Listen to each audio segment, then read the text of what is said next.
नमस्कार दोस्तों, मैं राजकुमार मौर्य। बिहार विधानसभा चुनाव को लेकर सभी राजनीतिक पार्टियों ने अपनी अपनी पूरी ताकत झोंक दी है।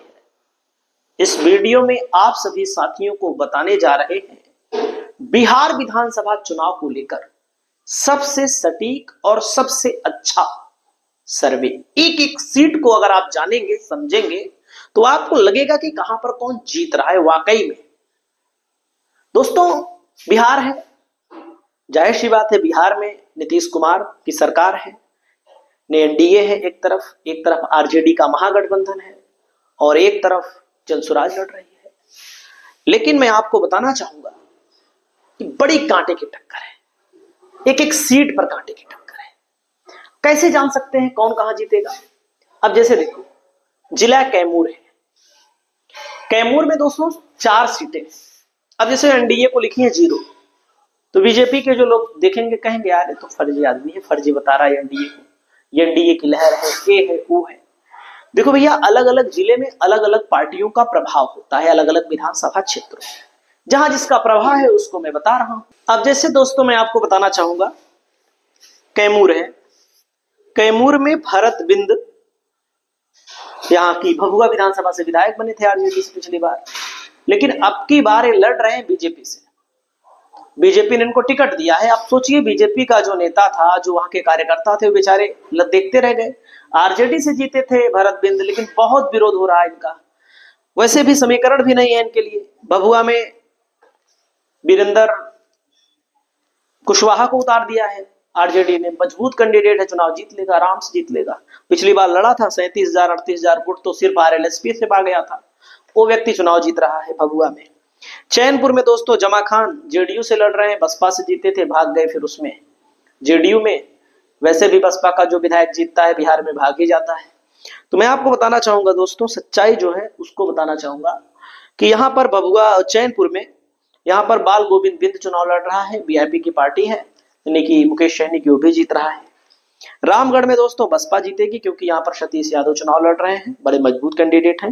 मोहनिया में संगीता कुमारी पिछली बार जीती थी, बीजेपी में भाग गई, तो उनके खिलाफ भी बीजेपी के लोग भी हैं, बीजेपी के कार्यकर्ता भी हैं, और उसके अलावा भी समीकरण ही नहीं है बीजेपी के जीतने का। तो यहाँ पर बसपा 1 सीट जीतेगी और बीजेपी यहाँ पर 0 रहेगी। बसपा 1, महागठबंधन 3।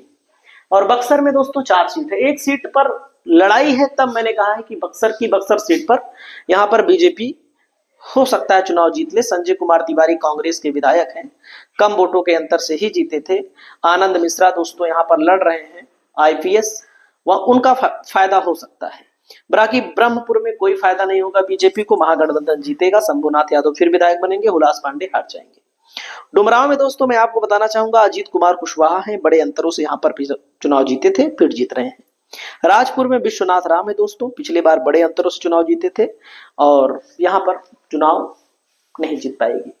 केवल और केवल 1 सीट बी को मिल सकती है बस। नवादा में दोस्तों 5 सीट है। 5 सीटों में आपको मैं बताना चाहूंगा, 1 सीट है गोविंदपुर, जहां पर पूर्णिमा यादव को आरजेडी ने टिकट दिया है। मोहम्मद कामरान यहाँ पर विधायक थे, उनका टिकट काट दिया गया, वो गद्दारी किए थे, काट दिया गया टिकट। अब टिकट तो कट गया, लेकिन यहाँ पर मैं आपको बताना चाहूंगा वो निर्दलीय भी लड़ रहे हैं, तो मुस्लिम उनकी तरफ भाग रहे हैं। बाकी नवादा की नवादा सीट, वारिसलीगंज 2 सीट हो गई, नवादा वारिसलीगंज, हिसुआ ना, ये सब सीटें महागठबंधन के पाले में आ रही हैं। बाकी दोस्तों अगला नंबर आता है अरवल। अरवल में 2 सीट है, कुर्था और अरवल, दोनों महागठबंधन पिछली बार भी जीता था, अब की बार भी जीत लेगा, एक तरफा चुनाव है। जहानाबाद में 3 सीटें आती हैं दोस्तों, जहानाबाद, मखदुमपुर और 1 सीट है शायद कुर्था सीट है। तो यहां पर नहीं, कुर्था नहीं, दूसरी सीट है जहानाबाद, घोसी, मखदुमपुर, 3 सीटें हैं। तीनों महागठबंधन पिछली बार भी जीते था, इस बार भी बड़ा मजबूत है। पश्चिमी चंपारण में 9 सीटें हैं दोस्तों, महागठबंधन 2 सीट जीता, सॉरी एनडीए 2 सीट, महागठबंधन यहाँ पर 6 सीट जीत रहा है। अगर आप जानना चाहें तो मैं आपको पश्चिमी चंपारण की सीटों के नाम भी बता देता हूँ। पश्चिमी चंपारण में वाल्मीकि नगर है दोस्तों, वाल्मीकि नगर में मैं आपको बताना चाहूंगा यहाँ पर महागठबंधन चुनाव जीत रहा है, 100% चुनाव जीत रहा है। और रामनगर में महागठबंधन जीत रहा है, नरकटियागंज में महागठबंधन जीत रहा है, बगहा में बीजेपी जीत रही है और लौरिया में आरजेडी 100% जीतेगी। इसमें कोई दो राय नहीं है। नौतन में बीजेपी जीतेगी और चनपटिया में कांग्रेस जीतने के चांस हो गए हैं। अब यहाँ पर हालांकि चनपटिया को मैंने यहाँ लिख दिया था क्योंकि यहाँ जो जनसुराज लड़ रही है, जनसुराज किसको नुकसान पहुंचाएगी आप सबको पता है। अगर नहीं जीतेगी तो बीजेपी को ही नुकसान पहुंचाएगी। बेतिया में कांग्रेस आराम से जीत लेगी। सिकटा में महागठबंधन चुनाव आराम से जीत ले रहा है दोस्तों, मैं आपको बताना चाहूंगा। और उसके बाद अगला जिला आता है पूर्वी चंपारण। पूर्वी चंपारण में दोस्तों 12 सीटें हैं। 12 सीटों में देखो लिखा है 4 एनडीए को, 8 महागठबंधन को और 1 सीट यहाँ पर लिखा है उनके लिए और 0 उनके लिए। अब यहाँ पर रक्सौल है, बीजेपी यहाँ बड़ी मजबूत है, इसमें कोई दो राय नहीं है। सुगौटी है, आरजेडी बड़ी मजबूत है, महागठबंधन यहाँ पर बड़ी मजबूत है दोस्तों। और अब की बात वीआईपी पार्टी का भी यहाँ पर बहुत बड़ा प्रभाव था। और यहाँ पर मैं आपको बताना चाहूंगा नरकटिया में आरजेडी मजबूत है, हरसिद्धि में आरजेडी, गोविंदगंज में राजू तिवारी चुनाव जीत सकते हैं उनकी पार्टी से, चिराग की पार्टी से। केसरिया में महागठबंधन चुनाव जीत रहा है और कल्याणपुर में महागठबंधन, पिपरा में महागठबंधन, आरजेडी मधुबन में। उसके बाद मोतिहारी में देवा गुप्ता की मजबूत स्थिति है। चिरैया में आरजेडी ने लक्ष्मी नारायण यादव जो निर्दलीय लड़े थे उनको टिकट दिया है, 2 की 16,000 वोट पाए थे निर्दलीय। तो कहने का मतलब ढाका में लड़ाई है तो महागठबंधन कम से कम 8 सीट जीतेगा। अगला नंबर आता है सुगौल। सुगौल में 5 सीटें दोस्तों, एनडीए को 1, महागठबंधन को 4 सीटें मिल रही हैं। महागठबंधन आराम से जीत रहा है सुपौल में। अगला जिला आता है सीतामढ़ी में 8 सीटें हैं, 3 एनडीए को मिल रही हैं, महागठबंधन को 4 सीटें यहाँ पर मिल रही हैं।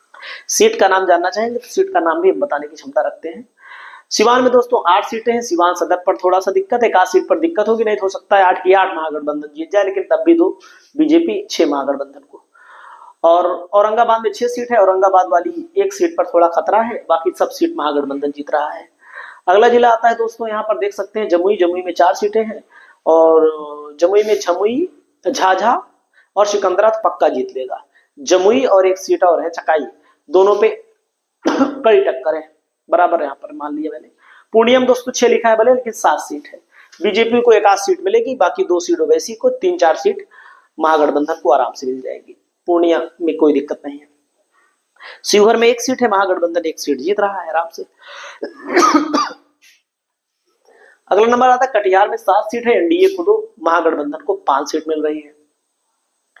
अगला मधुबनी में 9 सीट है दोस्तों, एनडीए को 4, महागठबंधन को 5 सीट मिल रही है।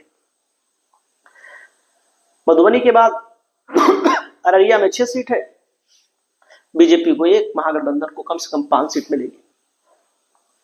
समस्तीपुर में 9 सीट है, एनडीए को 3, महागठबंधन को 6 सीट मिल रही है।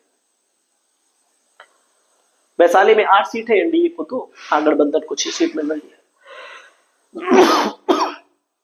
मुंगेर में 3 सीट है, महागठबंधन को 2, एनडीए को 1 सीट मिल रही है। तो दोस्तों मैं आपको बताना चाहूंगा इसमें तो 126 का ही दिया है, 33 पर एनडीए, 89 पर इंडिया और 3 पर अदर। बाकी आपकी क्या राय है, आप अपनी राय बताएं, फिर और भी वीडियो में लाएं।